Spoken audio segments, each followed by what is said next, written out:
शोभा काळे YouTube चॅनलमध्ये आपलं सगळ्यांचं मनपूर्वक स्वागत आहे। मैत्रिणींनो, कशा आहेत? चांगले आहेत ना? चांगलं राहायला पाहिजे। तर चला, आज आपला ब्लॉग आहे। तर आपला आजचा काय ब्लॉग आहे, तर आपल्याला दुकानाची माहिती द्यायची। मैत्रिणींनो, आपण दुकान, आपले किराणा दुकान आहे। तर किराणा दुकान कशी सुरुवात केली, किती सुरुवात केली, किती पैशाचा सुरुवातीला माल भरलेला होता, आता कितीचा माल येतो आपल्याकडे महिन्याला, तर आणि शिवाय पुन्हा शेवटी माझं शिक्षण किती झालेलं आहे मैत्रिणींनो, त्याची पण माहिती द्यायची। माझं शिक्षण काही झालेलं नाही, तरी मी आज एवढी टॉपची दुकान बनवली आहे मैत्रिणींनो। किराणा दुकान खूप मोठी झालेली आहे आपली किराणा दुकान, आणि केलं पाहिजे। मेहनतीला फळ आहे मैत्रिणींनो, मेहनत केलीच पाहिजे, बिना मेहनतीचं काही नाही आहे। आज माझं एवढं वय झालं आहे मैत्रिणींनो, तरी मी मेहनत अजून माझी कमी होत नाही आहे।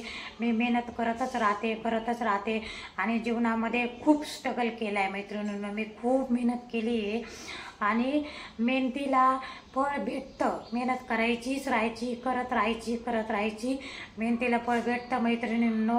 आणि सुख दुःख प्रत्येकाच्या जीवनामध्ये येते, तर माझ्या जीवनामध्ये ते इतकं दुःखच दुःख होतं, तरीसुद्धा ते दुःख मागं सारत आणि परमेश्वर आपल्याला ना चांगला रस्ता दाखवत राहतात। आपण आपली चांगली नीट ठेवली ना मैत्रिणींनो, आता आपोआप आपल्याबरोबर चांगलं घडत राहतं, चांगलं होत राहतं, चांगला रस्ता देव आपल्याला देत राहतो। तर तसंच माझ्या जीवनामध्ये झालेले खूप अनुभव आहे माझे, आणि ते अनुभव मी आपल्यासंग शेअर करते मैत्रिणींनो।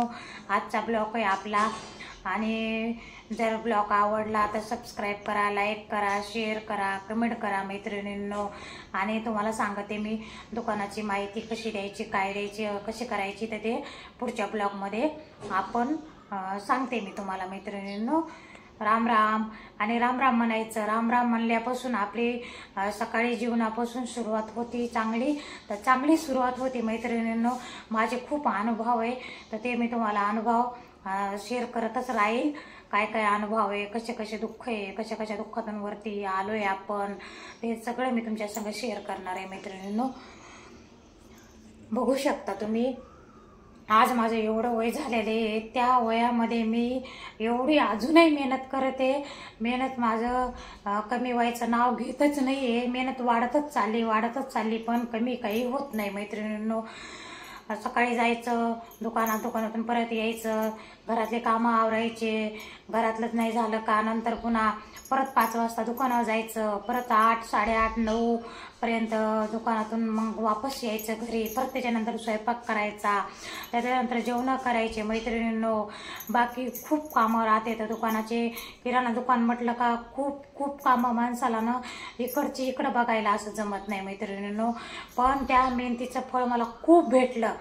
आणि आता सध्या तर खूप व्यवस्थित चालू आहे, पण ह्याच्या अगोदरचे दुःख जे म्हणतात ना, तर ते दुःखाच्या टायमाला